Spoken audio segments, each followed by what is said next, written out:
అన్న మనం మాట్లాడుతూ ఉంటాం మనకు స్వాతంత్రం వచ్చింది, ఎప్పుడు వచ్చింది? ఎప్పుడు వచ్చింది?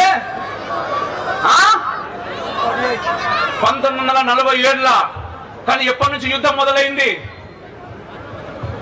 1857లో మొదటి స్వాతంత్ర తిరుగుబాటు జరిగింది.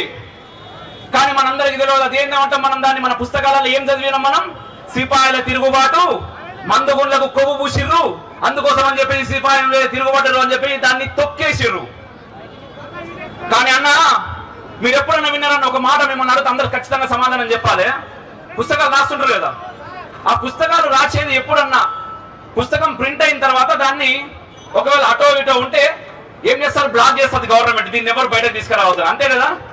కానీ ఒక మహావీరుడు తన పుస్తకం మొదలు పెట్టినదంటే ప్రింట్ చేయకముందే ఇది పబ్లిక్ లకు రావద్దు అని చెప్పేసి బ్యాన్ చేసిర్రు. ఎవరు తెలుసా మహావీరుడు? ఎవరు తెలుసా?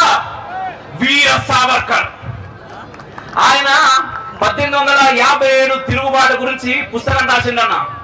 ఆ పుస్తకం రాస్తే బ్రిటిష్ వాళ్లకు వణికింది, కిందికెళ్ళి మీ దాకా. ఎందుకు వణికింది?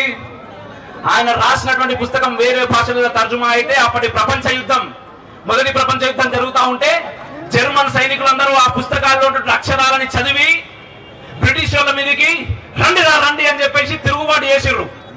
అరే బ్రిటిష్ ఇక్కడ భారతదేశపు పుస్తకం రాస్తే జర్మన్ వాళ్ళే ఎంత పోయారంటే భారతీయులు ఇంకెంత పోతారు?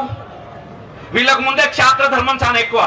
అందుకోసం అని చెప్పేసి ఈ పుస్తకం బయటకు రానియొద్దు అని చెప్పేసి ఆయన రాసిన పుస్తకాన్ని లోపల పెట్టిర్రు. అటువంటి మహనీయుని గురించి మనకి ఏదన్నా చరిత్ర పుస్తకాలు ఉన్నదా అన్న?